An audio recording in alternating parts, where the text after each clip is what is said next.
Yo mga kabaryo! Welcome sa isang spooky pero static na lakad natin ngayon dito sa Namabaran Artistic Tombs. Hindi pa November pero pang on this level na ang experience. Tamat sa sementeryong walang bantay at walang entrance fee. Pero may damong pang obstacle course. Libre pasok, libre galaw, libre kabog ng dibdib.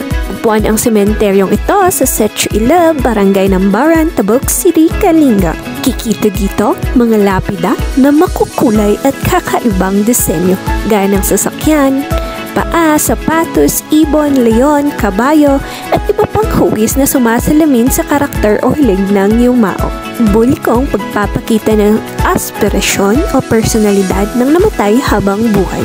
Itinayo ang mga ito simula pa noong 2008 at ang sementeryo ay naitatag pa noong 1980. Cemetery ito pero nagdala ng atensyon bilang isang cultural attraction.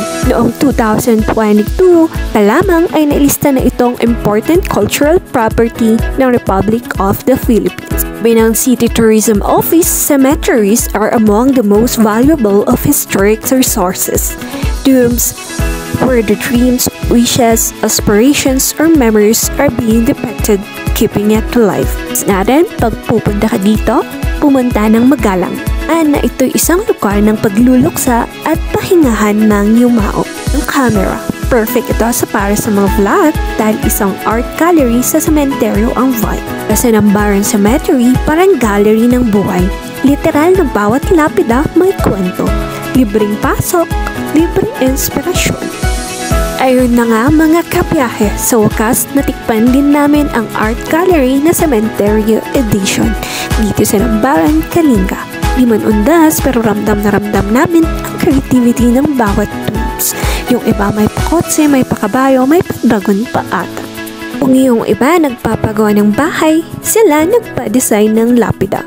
Pangmalakasan talaga, last home pero may statement. Oo nga pala, inawin na punta lahat kasi yung damo parang gustong mag-vlog din. Level Survival Challenge.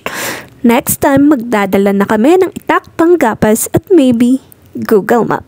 Kung gusto mong ma-inspire, ma-wow at ma-scratch ng damo, bisitahin nyo na ang Nambaran Artistic Tombs.